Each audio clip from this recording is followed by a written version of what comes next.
Hello everybody, I'm Chuck Gibson and this is Loveland Beacon Talks Sports Special Presentation looking at Evagoras Papasavvas Race Report, the 2025 Indy NXT season finale with our favorite Indy NXT driver, Evagoras Papasavvas from Indy NXT Racing Series, HMD Motorsports. Thank you for having me on. It's great to have you. It's great. You know what? We've done this on the phone a lot in the last year, so it's good to be sitting across from you in our extension of Studio A. Yeah. Actually, we're doing this in the Papasavvas home for anybody that's listening. But as I said, and we were talking a little bit off, let's take a look back at the highlights of 2025's Indy NXT Racing season for our favorite Indy NXT driver, Evagoras Papasavvas. So, I'm going to throw this out there to get us started. We know there was a schedule when the season got started, and you were at HMD Motorsports, and you're going to have your debut in the Indy NXT, and it was going to be in June. Yeah. And then, boom, you had I don't want to say trials, but a test session at Mid-Ohio in May, early May, and then they jumped you up and take us to Birmingham, Alabama, and your surprise May debut. And that has to be one of the highlights for you this year. Yeah, like you said, we were supposed to start early or later in June, but I had that test at Mid-Ohio, which that test at Mid-Ohio was scheduled. I was scheduled to do that test. But because of how well I was doing in the car right out the bat, the team really wanted to try and get me the next race, which was the next weekend at Barber Motorsports Park. Right. And, the team then talked to my dad, and literally, it was as soon as me walking out of the car, going to the trailers after the last session, and then the team is already talking to my dad about trying to get me in the car for Barber Motorsports Park. So, that test was really good. I felt really good in the car for my very first time at Mid-Ohio. And, so I was able to get the race at Barber. We were able to squeeze out some money to do that race at Barber. Yeah. And, going into that race, I only had 1 week to prepare beforehand. Right. And I honestly had no idea what was going to happen. I think out of all of the races I've done in my life, that was the one race that I had no idea what could happen. Yeah. I had no idea where I'd start, where I'd finish, all that kind of stuff.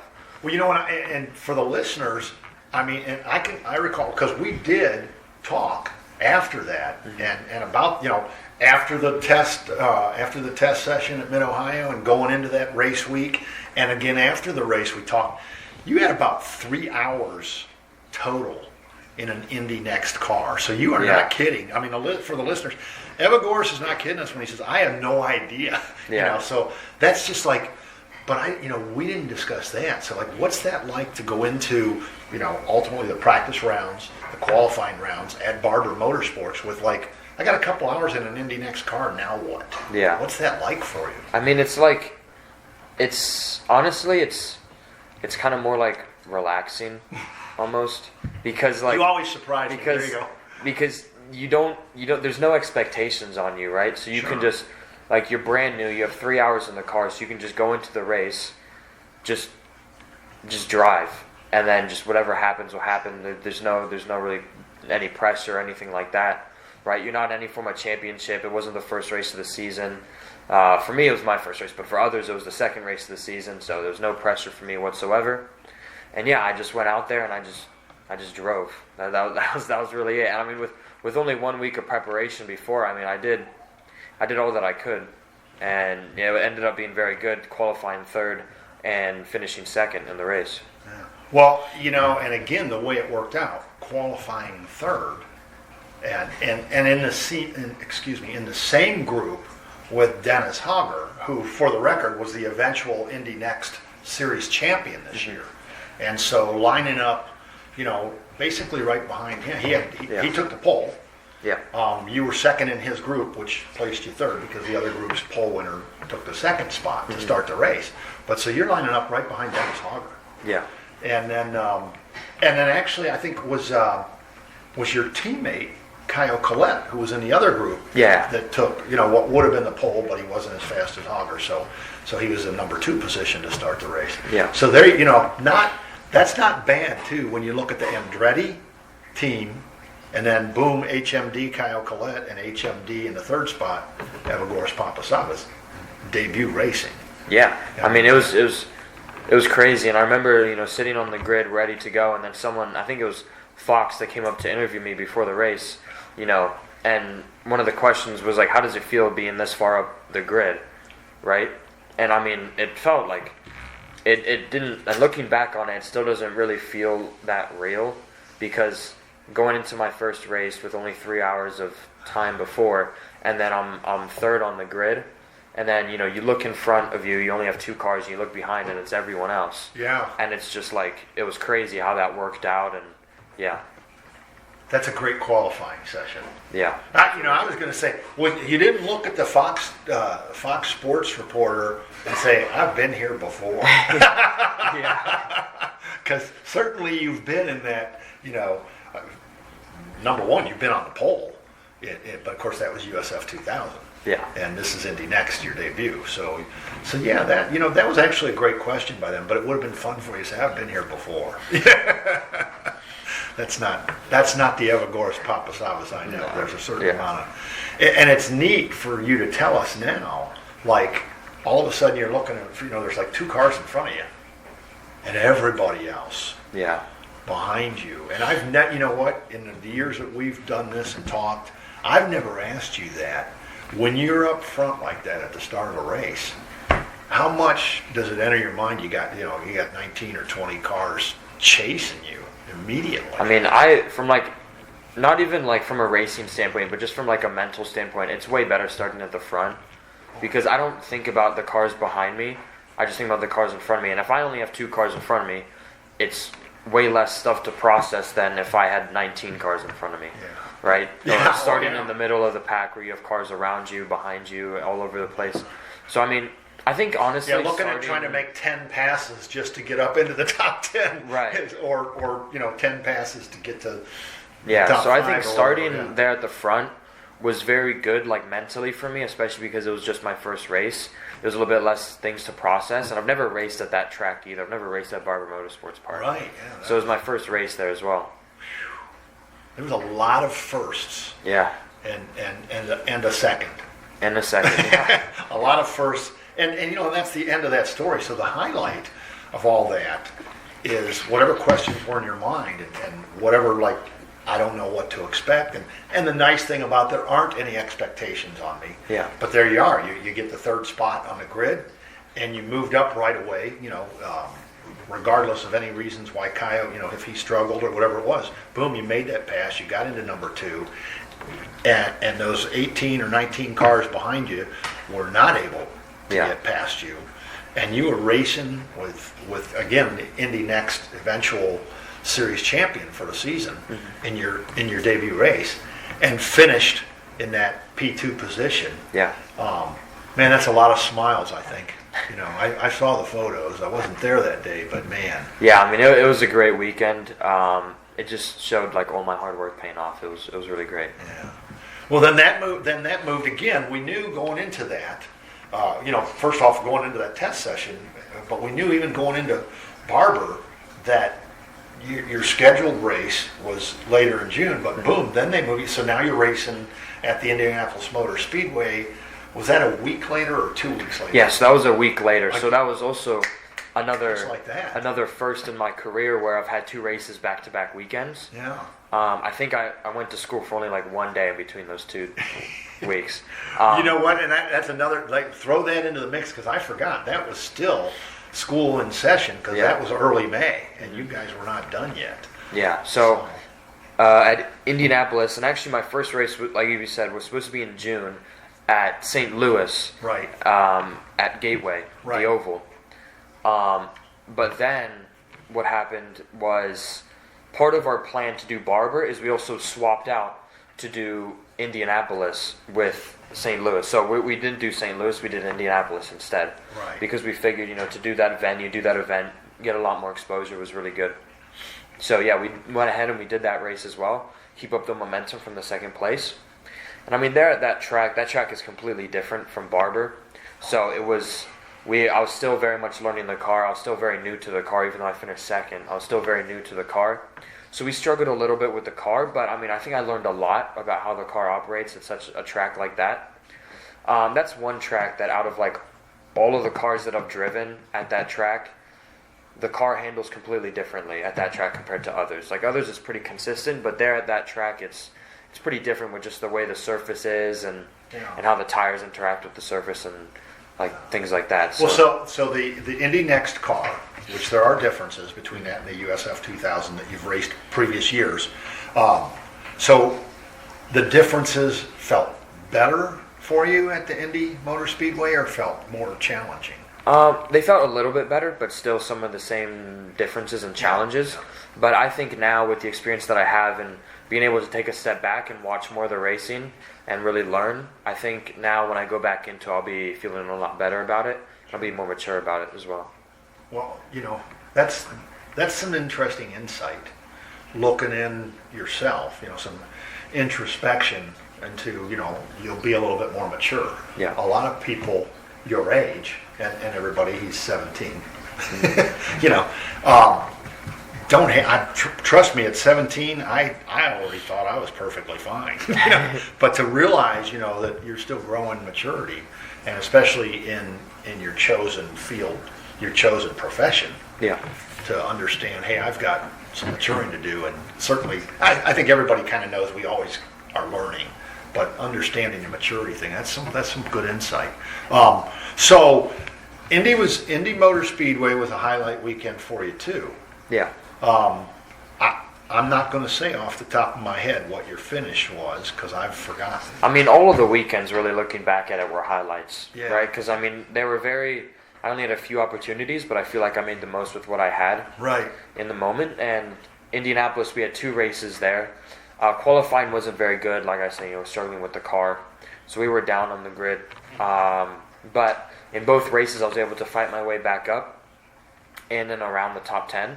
Right. So, yeah, I mean, that's really good as well to show other people that I'm not only capable of starting at the front and finishing at the front, but I can also start at the back and move my way forward during the race. Right, making the moves. And I'm going to throw a highlight out just, even though it was like, so Mid-Ohio later in the season, July 4th weekend was the end of the Indy NXT racing season for you as a driver in one of the HMD cars. But I'm not going to forget, and maybe you caught it too, because obviously you were racing and in it, but you don't know. So the commentators on that, Evagoras Papasavvas, made the move of the day at Mid-Ohio, and that was just so cool, and I think it was like on the second or third lap when some things went on, right? Yeah, and you made a really nice pass in a tough area to pass. I think between 1 and 2 or whatever it was. I believe it was maybe it's 2 and 3, 5 and 6. See, I knew I was going to get that wrong, but anyway, that just, I mean, you brought it up, so that's why I wanted to hit on it right away, because again, showing people, Evagoras Papasavvas doesn't have to start at the front of the grid.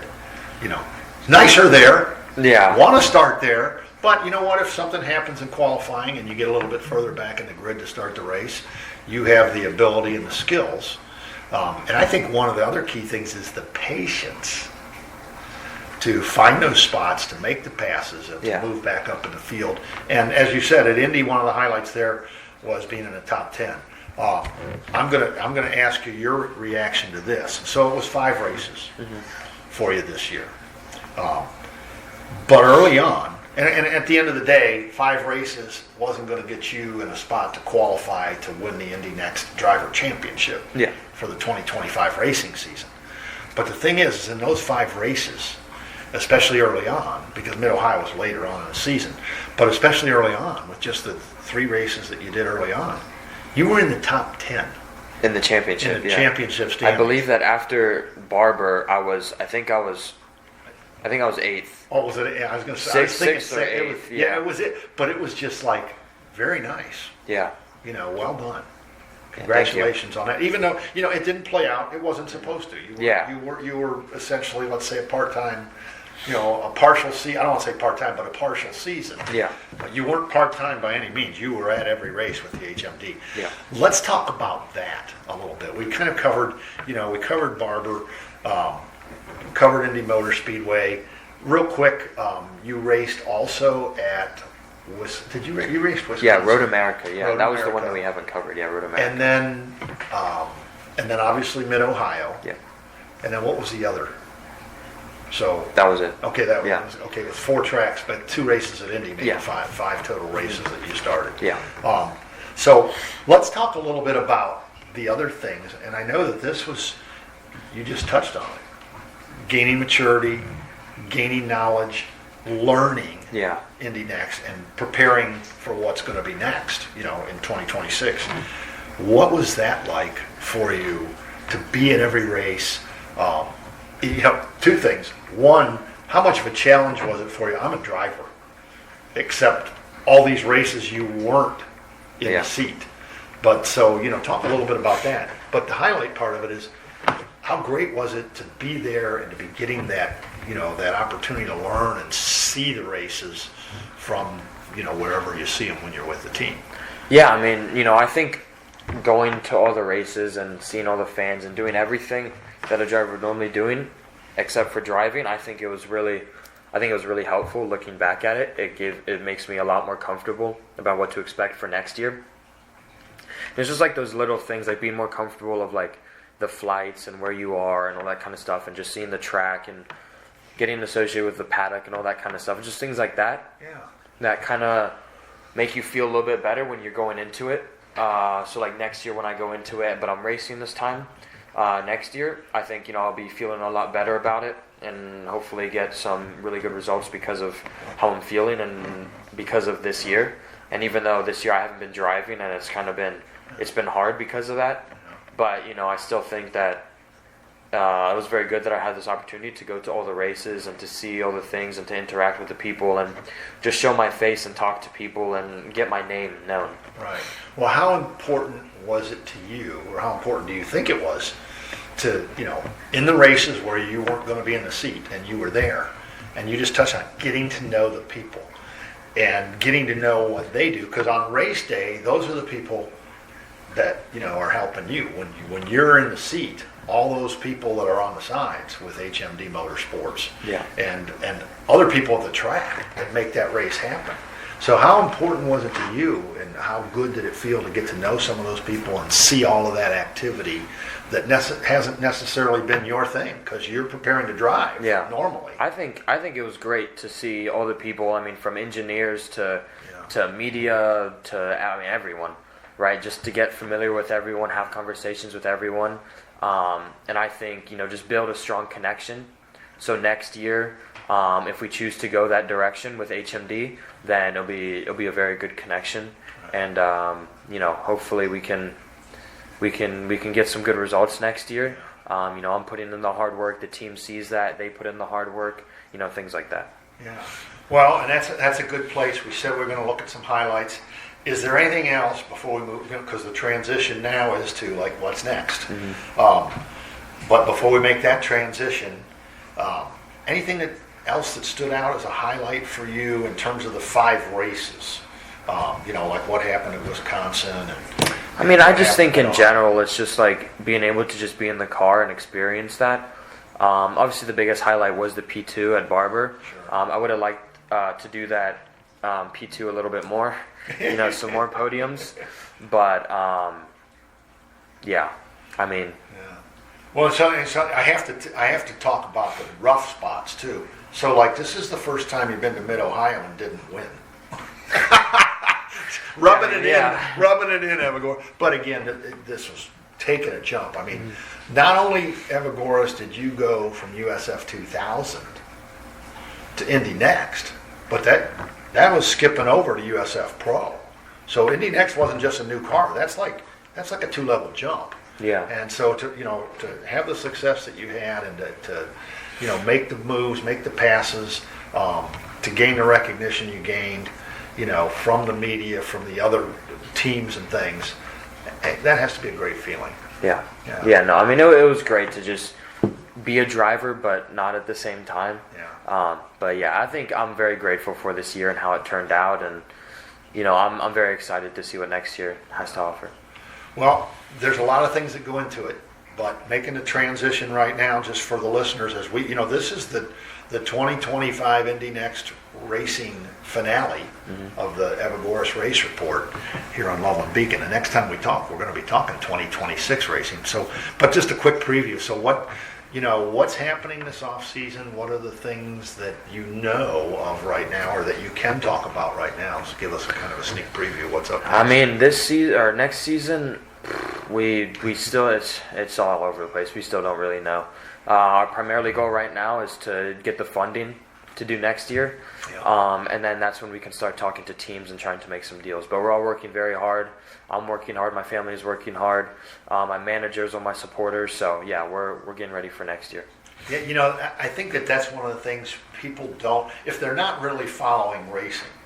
And I'm sure some of our listeners aren't like looking at every Indy race or Indy NXT race, or the succession and the different teams, but that's a big thing in the off season, like talking to teams. Yeah.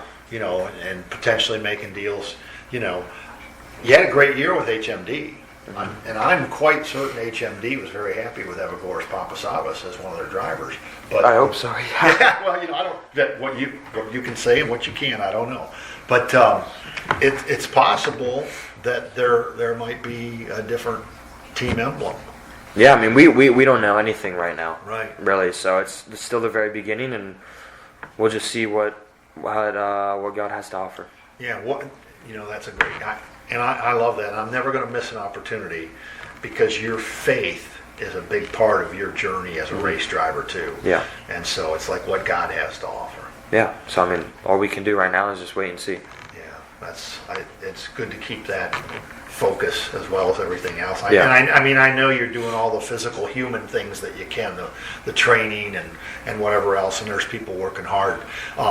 What can you say? What can you tell the listeners about the challenges of funding? I mean, what is funding? Just I guess you're looking to race in Indy NXT again next season. There's no reason to think that's not where you'll be. It'd be great if everybody thought you were going to Indy NXT, but that's a different thing. But Indy NXT next season, aiming for that. What are the challenges of funding? Race by race, or for a season with Indy NXT? What is that? What's the number? That you have to look at. I mean, the people that are working hard, yourself included, to try and get the sponsors and to get the money. It's not free. No, not even close. And I mean, it's pretty hard to get these people, because we're asking for a lot of money, right? That's the big thing. We're asking for a lot of money, so we're asking these companies for lots of their money to invest in me, and it has been getting a little bit easier, because now I'm in Indy NXT instead of USF 2000. People understand that Indy name a lot better. Sure. So it is a little bit hard, a little bit easier, but it still is very hard. Yeah. But yeah, I mean, that's kind of the situation we're in right now. Is we're talking to a bunch of people trying to get stuff ready for next year. Yeah. Well, it brings to mind, because, and obviously it's a real challenge, and it's more of a challenge than even the commentators on the Indy NXT television coverage. It's maybe even more than what those guys are thinking, because I will never forget. So your debut race at Barber, and you take a P2, and those guys in the booth, they were thrilled to death about this new 17-year-old Evagoras Papasavvas, and they said his phone is going to be ringing off the hook this week. And I think that they got a little carried away. Yeah. But I'd love to hear that your phone's been ringing off the hook. But I know that it's a lot harder than simple as that. But Evagoras, we're looking forward to the first edition of the sports special Evagoras Papasavvas Race Report for 2026. But for now, congratulations on a great 2025 season. Thank you for joining us and sharing your personal highlights and giving us a little taste of what's to come and what will make that happen for you. So thanks for being with us. Yeah, thank you for having me on, as always. It's a pleasure, my friend. Good luck. Thank you.